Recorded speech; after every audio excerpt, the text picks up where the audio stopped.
What are the effects of AI?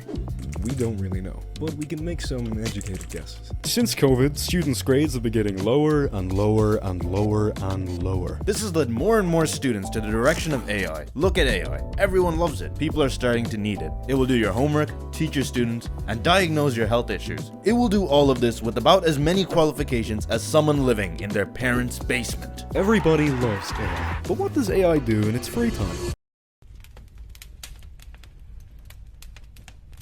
I guess AI isn't as perfect as we thought it was. Well, let's look at where we are now. Actually, scratch that. Let's take it back a few years. Even just 5 years ago, AI was questionably reliable at best. We've all seen that video of Will Smith eating spaghetti made by AI. It was used to make fun of how silly AI-generated videos looked. We're all smart enough to discern something fake from reality, right?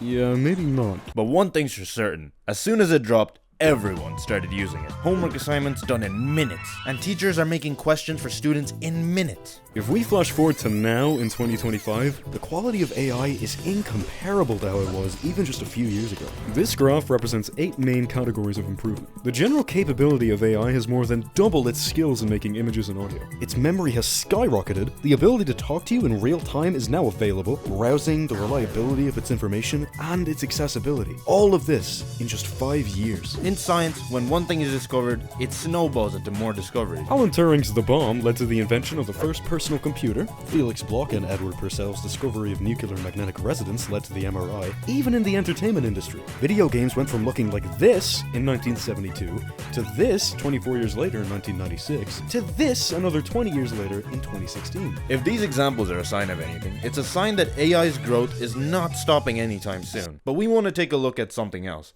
much more negative. Something that will affect all of us. By 2027, it's projected that AI will be using 6.6 billion cubic meters of water. Water is also used indirectly for electricity generation, as many power plants, especially nuclear facilities, require large volumes of water for cooling. Also, the fact that most of the servers run off electricity that doesn't come from clean sources such as windmills, solar panels, or nuclear energy, and uses more finite resources is very worrying and bad for our environment and our future. How can we fix this? Well, to start off, we start using our brains and relying less on AI. We have amazing supercomputers in our own head, technology that scientists still have not figured out. And if we don't utilize it, we find ourselves relying on AI more and more. So, not only is it better for our environment, it's also better for our brain health and increasing the amount of knowledge it retains. Another thing we could do is move to renewable energies to power the servers.